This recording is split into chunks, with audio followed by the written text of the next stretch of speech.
জয় গুরু। আশা করি আপনারা সকলে যারা আমার ভিডিও নিয়মিত দেখেন ভালোই আছেন। তো আমি অনেক দিন পর পর ভিডিও বানাই, তাই আমাকে কয়েকজন বলেছে যে আপনি ভিডিও কেন পোস্ট করছেন না, বা নতুন বছরে আপনার কোনো ভিডিও নেই কেন। আসলে বিষয়টা হচ্ছে, প্রথম আমি যে চিন্তাটায় আছি সেটা হচ্ছে এই বর্ষটা, মানে এই 2025 সালটা 2025 সালটা আমার যারা কাছের তাদেরকে আমি সাবধান বাণী দিয়েছি। তো যারা জানে না তাদেরকে বলি যে এই 2025 সালটা, এই বছরটা মূলত মঙ্গলের বছর।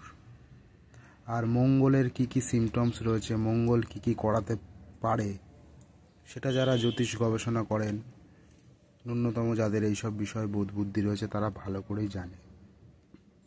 তো এই বছরটা খুব একটা ভালো হচ্ছে না, মানে ভালো হওয়ার কোনো লক্ষণ দেখছি না। তো রক্তারক্তি, ব্লাড, যুদ্ধ বিগ্রহ, সম্পর্কের ভাঙন ইত্যাদি নানা রকম যে সমস্যা, এইগুলো কিন্তু এই বছরের প্রত্যেক জাতকেরই বা জাতিকার জীবনে কিন্তু দেখা যাবে। দেশে, সমাজে, রাষ্ট্রে তার প্রতিফলন দেখা যাবে।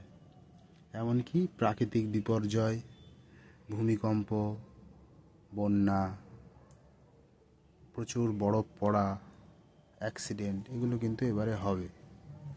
তো সেই কারণে আমি বেশি ভিডিও বানাচ্ছি না। তো আপনাদেরকে আমি একটা কথা বলতে চাই, অ্যাস্ট্রোলজির বিষয়ে, জ্যোতিষের বিষয়ে, তন্ত্রের বিষয়ে অনেক টোটকা ইত্যাদি, তারপরে অনেক উপায় আপনারা পেয়ে যাবেন। ইউটিউবে ভর্তি, অনেকজন অনেক কিছু বলেছে। নতুন করে বলার মতো কোনো কিছু আমি খুঁজে পাচ্ছি না বলতে, মানে আর এত কিছু বলেও আসলে কোনো কাজ নেই।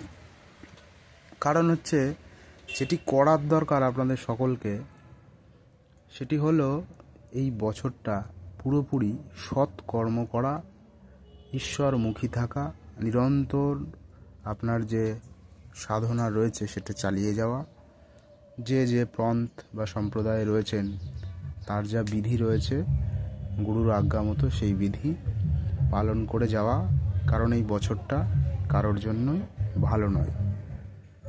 আর আপনি যে কোনো খারাপ পরিস্থিতিতে বা যে কোনো খারাপ মুহূর্তে যদি আপনি সঠিক থাকেন বা আপনার কর্ম সঠিক থাকে, তাহলে ঈশ্বর পরমাত্মা আপনাকে যে কোনোভাবে সবসময় কিন্তু রক্ষা করবে, রক্ষা কবচ প্রস্তুত করবে আপনার জন্য, স্বয়ং তিনি প্রস্তুত করবেন।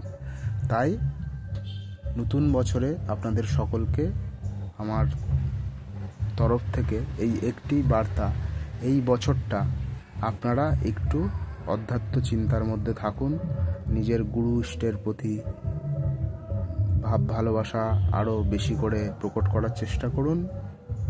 সর্বোপরি কোনো রকম খারাপ কাজে লিপ্ত হবেন না, তাহলে কিন্তু তার ফল ভোগ করতে হবে। এমনিতেই আমরা জানি প্রত্যেকটি কর্মের আলাদা আলাদা ফল রয়েছে, সেগুলো ভোগ করতে হয়। কিন্তু বিশেষ করে এই বছরটা আপনারা একটু সৎকর্মের মধ্যে থাকার চেষ্টা করুন। দান, ধ্যান, পরোপকার ইত্যাদি কাজগুলো বেশি করে করবেন। লাল রঙের পোশাক দান করতে পারেন, গুড় দান করতে পারেন, খেজুরের গুড়, এখন তো শীত বস্ত্র দান করতে পারেন লাল রঙের, এইগুলো করবেন। আর হনুমানজির পুজো করবেন এই বছরটা, হনুমানজির পুজো করবেন।